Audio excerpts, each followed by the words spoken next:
থেকে মনে হলো হ্যাঁ, স্যার। গ্রামের যত মহিলা আছে তাদেরকে দাওয়াত করে ঘর থেকে বাইর করে নিয়ে এসে সবাইকে দেখানো হলো। হ্যাঁ, তারপর স্যার নাইস কমেন্ট।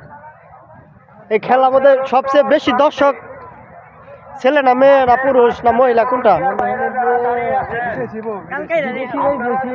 হ্যাঁ স্যার। যারা প্রবাসে চলে গেছে তাদের বউকে রেখে তারা আজকে আসছে হচ্ছে তাদের দেখতে, হ্যাঁ। তাদের স্বামীর অভাব পূরণ করার জন্য, অন্য পুরুষের মুখ দেখার জন্য।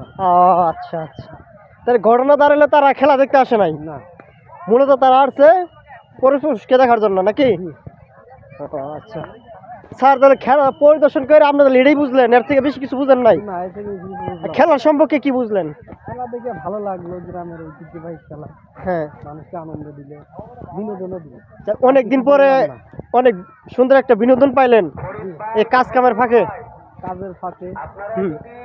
গধূলি বেলা খুব ভালোই লাগে।